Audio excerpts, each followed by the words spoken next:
Very good morning, children. Children, today we'll discuss next topic of chapter number 3, that is motion in a straight line, and the topic is equation of motion by calculus methods. So before that, let us recall some important concepts which I had discussed yesterday. That is kinematic equation of motion, uniformly accelerated motion by how? By graphical methods. So let us see first equation of motion. So velocity time graph. With the help of this velocity time graph, we can able to find all the equations of motion. Here u and v are the initial and final velocities of moving body. As you know that acceleration is equals to change in velocity upon time taken for the change. That is acceleration a is equals to, here bd is the change in velocity, that is v minus v naught. Here v naught is actually u, means initial velocity, upon ad is the time taken, that is a is equals to bd upon ad, or a is equals to ae upon oc. So in this way we can able to write a is equals to v minus u by t. By cross multiplication we will get v minus u equals to at. So or we can write v is equals to u plus at. This is the first equation of motion. In the same way we can able to find the second equation of motion by considering the area of trapezium OABC, which is cited in this velocity time graph. See, you know, area of a trapezium is equals to half into sum of parallel side into height. So in this way, that is x is equals to half into t u plus vt. So now v, as per first equation of motion, we can replace v by u plus at. So x is equals to half in bracket 2u plus at square. So finally we can write x is equals to ut plus half at square. This was the second equation of motion. Now let us see third equation of motion.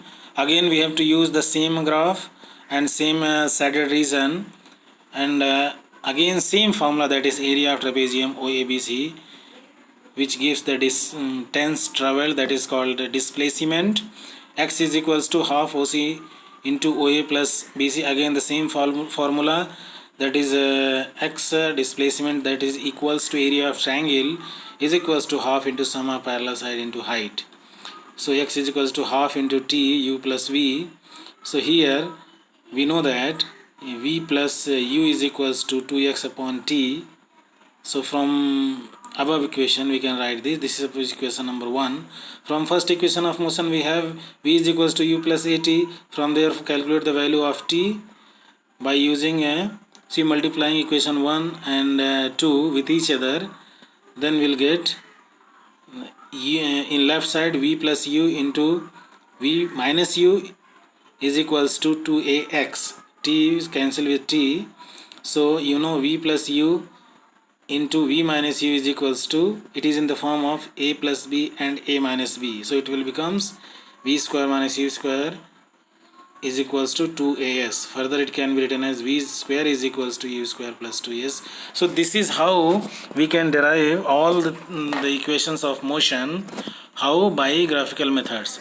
Let us see equation of motion of a freely falling body. When a body is moving downward direction, then acceleration due to gravity will come into existence, and then a is equals to, a can be replaced by small z, and in equation of motion by graphical method x can be replaced by h. So what we'll get? We will get the first equation of motion becomes v is equals to u plus zt, and the second equation of motion becomes h is equals to ut plus half at gt square, and third equation will becomes v square is equals to u square plus 2gh. Similarly, when a body is going in upward direction, then acceleration due to gravity, that is a, can be replaced by minus g. Why? Because in this case when a body is moving upward direction, then there will be a, there will be a retardation instead of acceleration. There will be retardation, there will be negative acceleration, and h again can be replaced by yes, x can be replaced by h. then the equations of motion in this condition will be v is equals to u minus gt and h is equals to ut minus half gt square and v square is equals to u square minus 2gh. Now let us derive equation of motion, all the equations of motion in terms of calculus. See the first equation. As you all know that acceleration is rate of change of velocity, that is dv upon dt. By cross multiplication we'll get dv is equals to a dt. So when you integrate on both sides with a proper limit, that is for velocity, initial velocity is u and final velocity v. For time, initially the time was 0 and after velocity from u to v, the time is t, then we'll get integration will be v minus u is equals to at and we'll get v is equals to u plus at. This will be the first equation. Similarly, second equation, that is v is equals to dx upon dt and dx is equals to v dt by cross multiplication. But again by using first equation of motion, that is v equals to u plus at, we can write dx is equals to u plus at into dt. Now multiply dt with u plus at means you have to open the bracket, will get dx is equals to u plus u dt plus at into dt. Now integrating on both sides with proper limit, we'll get dx is equals to ut plus half at square. You know integration of t dt will be t square by 2. You know the formula for integration. Over x dx will be x power n dx will be x power n plus 1 upon n plus 1 plus constant of integration, that is c. So we have to use that concept for integrating t dt, that will give t square by 2. So let us see the third and last equation of motion by calculus method. Again we have to use acceleration for the first equation. Like for first equation of motion, we know acceleration a is equals to rate of change of velocity, that is dv upon dt. So it can be written as a is equals to by multiplying and dividing with the same factor, that is dx. So a is equals to dv upon dt can be written as a is equals to dv upon x into dt upon dx upon dt. So a is equals to dv upon dx, and what is dx upon dt? That is displacement upon time, that is velocity. So a is equals to dv upon dx into v. So by cross multiplication we'll get v dv is equals to a dx. Again on integrating both sides, finally we will get the third equation of motion, that is v square minus u square equals to 2as, or v square is equals to u square plus 2ax. So this is all about all the three equations of motion by calculus methods. So now this is the time for today's home assignment.